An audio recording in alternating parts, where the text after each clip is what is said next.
नमस्कार दोस्तों, आप सभी का स्वागत है मेरे YouTube चैनल मधु एबट में। आज हम समास के बीच के अंतर को पढ़ेंगे। कई बार ऐसे पद होते हैं जिनका द्विगु समास और बहुव्रीहि में भी विग्रह होता है और जिनका कर्मधारय में और बहुव्रीहि में भी विग्रह होता है। देखेंगे कैसे। जैसे बहुव्रीहि तथा द्विगु समास में अंतर।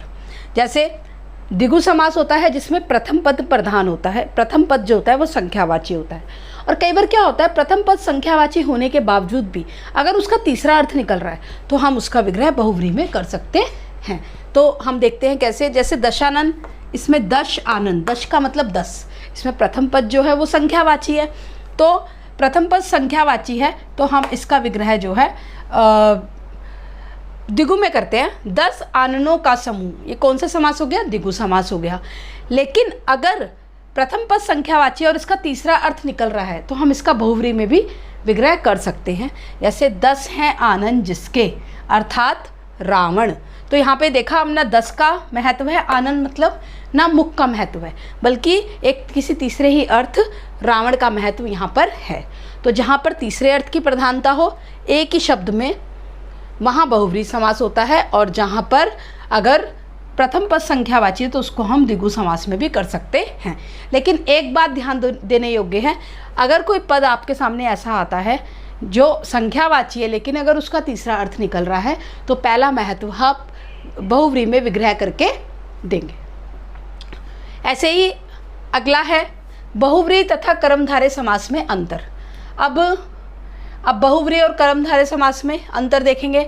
अब कर्मधारय में क्या होता है, विशेषण विशेष्य और उपमेय उपमान के बीच में संबंध बताया जाता है, और बहुव्रीहि में क्या होता है, तीसरा अर्थ बताया जाता है।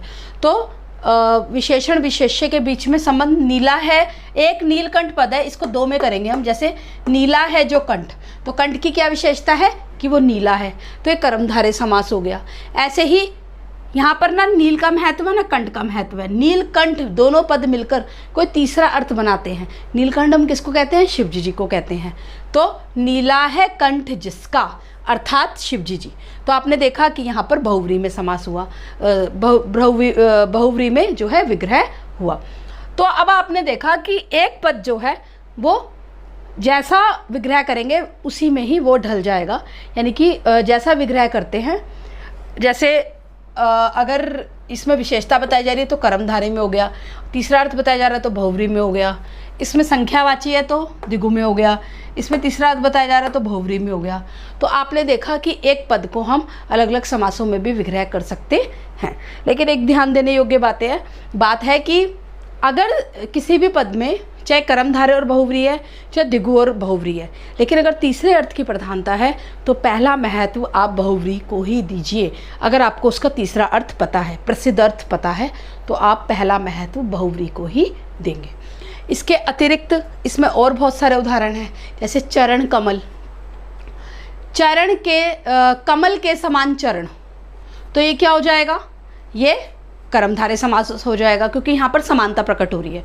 लेकिन अगर हम कहें कमल के समान चरण हैं जिसके, अर्थात भगवान कृष्ण भगवान विष्णु, तो यहाँ पर तीसरा अर्थ प्रकट हो रहा है तो वो क्या हो जाएगा? बहुव्रीहि में हो जाएगा।